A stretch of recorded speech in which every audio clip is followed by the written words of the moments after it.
Welcome back to another edition of Talk Nerdy to Me. I am your host, Troy Stegner. And I'm going to show you another comic book review right after you subscribe. Or is it over there? I don't remember which side it's on, but hey, it's down there somewhere. It says real clear, subscribe. It helps our metrics, enables us to do more videos like this and unboxings, speed builds, what have you, all these cool videos. Now that's out of the way, I have looky comic bookie. Look at that, man. Star Wars War of the Bounty Hunters. Now they had, there's an ongoing Bounty Hunters comic. This is basically, it says it's a prelude to the War of the Bounty Hunters. And, you know, arguably one of the most recognized and probably most popular bounty hunter from Star Wars, Boba Fett. Yep. So this starts where, I mean, you can see he's got his Han Solo and carbonite behind him too. And that's where this starts. He has already caught Han Solo and frozen him into carbonite. And he starts out, he radios Bib Fortuna, Jabba the Hutt's right-hand man. And if you watched The Mandalorian Season 2, that last episode, the after credits, I believe, you saw Bib Fortuna took advantage of Jabba the Hutt dying and took over, and he got a little Tony Soprano chubby fat there until Boba came and took over. Oh, if you haven't seen it, spoiler. It's been out for a while. It really isn't spoilers. So, Bib Fortuna says, he contacts, hey, I got Han. I'm bringing him in. And Bib reminds him that they want Han alive because Boba Fett has a bad reputation for vaporizing people. If you don't require the body, he's gonna bring you ashes. But Jabba wants the body. And as he's talking to Bib, the carbonite containment thing starts throwing off alarms. So Boba tells him, hold on, I got to get back to you. So then he goes to Nar Shaddaa, the smuggler's moon, talking to one of his buddies down here, as a doctor.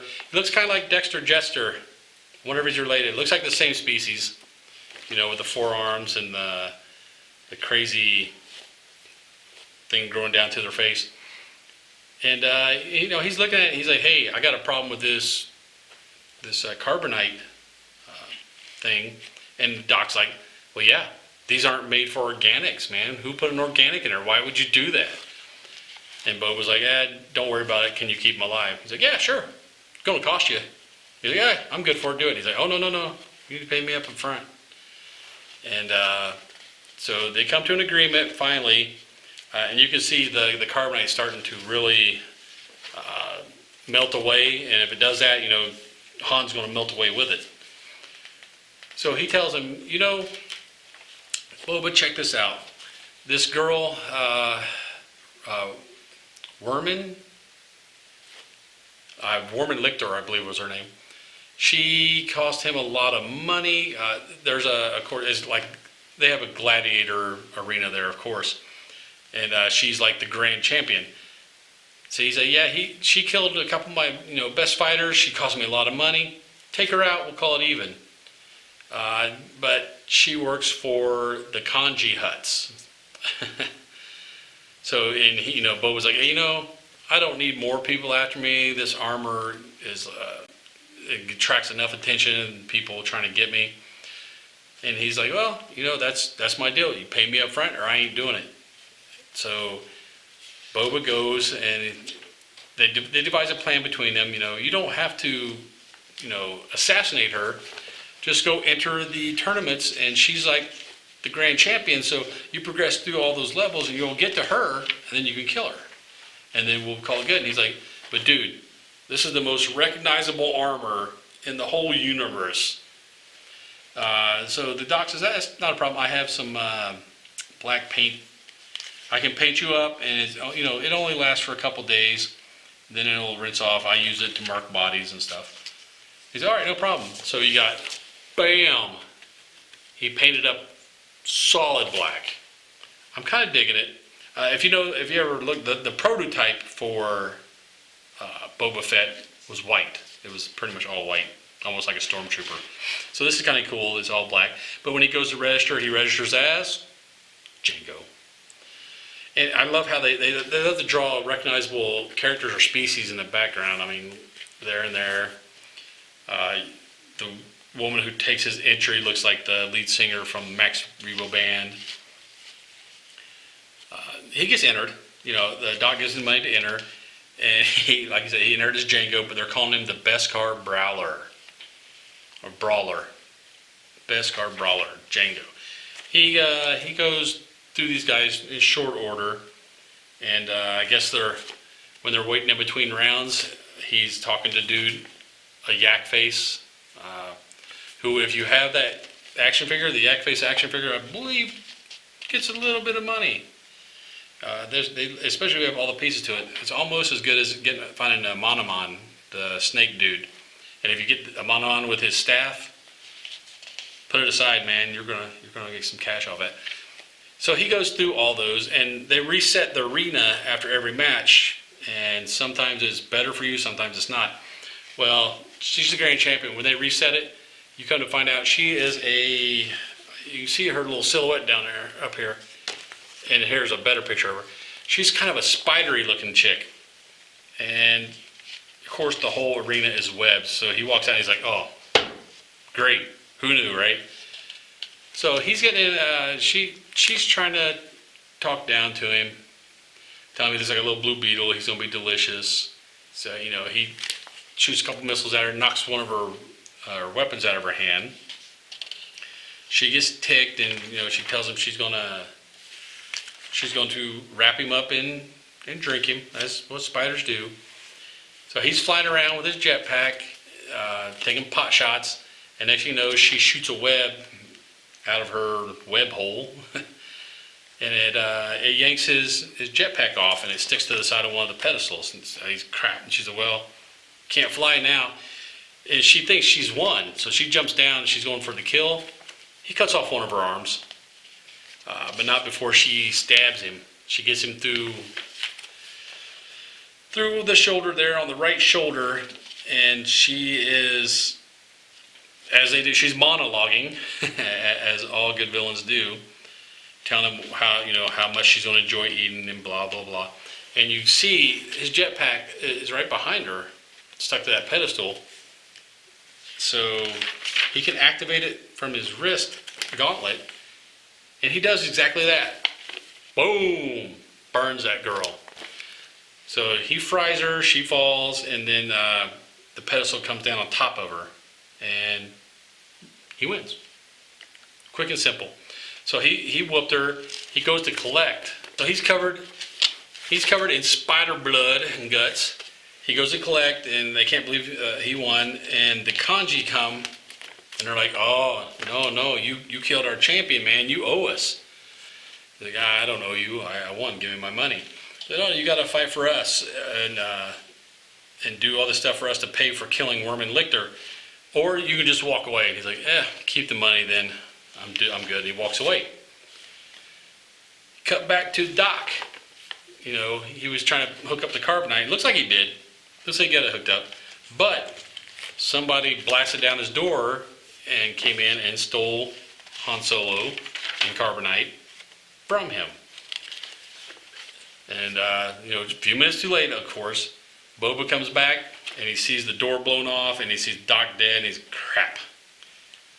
What am I going to do now? So, and about that time, Bib Fortuna, whatever Jabba calls it, like, hey, Jabba's getting anxious, man. When you going to bring Han Solo? He's like, I'm not gonna welch on this. I'll bring him. It's going to take a minute, and then it ends, and that's the prelude to War of the Bounty Hunters. So now you know why there's war. They stole his bounty. No honor among thieves, And so he is very ticked, and he's going to, I mean, we know the lore. He turns him in. He's going to get Boba Fett to Jabba. We just don't know who took him in the meantime, and how he's going to get him back. He's probably going. I'm just wondering how many of the other bounty hunters are going to pull in to this, because if you look, you can kind of see when they shot the dock. You see outlines a little bit. I mean, there's a couple of Zabraks. You can see the horned heads. The robot, I don't know. That's escaped me for some reason. You can see the outline of him. But he's gonna get him back, I promise. And then they show the cover for issue 2. Oh, it might be Forlom's head. Looks like he's holding Forlom's head there. And the artwork on that is beautiful, man. Charles Soule, who wrote that? Yeah, Charles Soule's writing. That cover looks like by McNiven. I'm loving it. Can't wait. It looks good, and if you watched Mandalorian season 2, you saw the reintroduction of Boba. He is actually alive. It's canon. He's Tamir Morrison again, who played Jango in the movies, which is fitting, and voiced a lot of the clones in the Clone Wars. Like I said, man, Boba, for my money, he's probably the most recognizable and loved of the bounty hunters. This is kind of, I guess it's filling in the space between when he got Han Solo on the Bespin there from Anakin, Darth, and before he delivered to Jabba. So it's kind of filling, the War of the Bounty Hunters looks like it's filling in a little bit of the time holes there. I liked it. I like it a lot. Pick this up. I recommend subscribing to War of the Bounty Hunters, because if you're into bounty hunters, people like the dark, seedy underbelly of Star Wars, then this is going to be right up your alley, man. This is so good. Can't wait for the next for this to kick off War of the Bounty Hunters. I'm a big Star Wars fan, as a lot of people are. So yeah, my recommendation: subscribe, man. Buy 2 or 3 copies. It's that good. It's really, really good. I stand behind it. That's my review of Star Wars War of the Bounty Hunters Prelude. Precious Cargo. Precious Cargo, of course, was Han Solo. If you liked this review and you'd like to see more like it, subscribe. Simple. Doesn't cost anything. It's easy. It's free. Just click. Subscribe. And while you're at it, hit the bell icon, and you will be notified whenever we put up a new video. And until you see that new video, later, nerds. Get nerdy with me. Tell me what game that you get on. Is it card or read? What kind of class do you play, girl? In an RPG?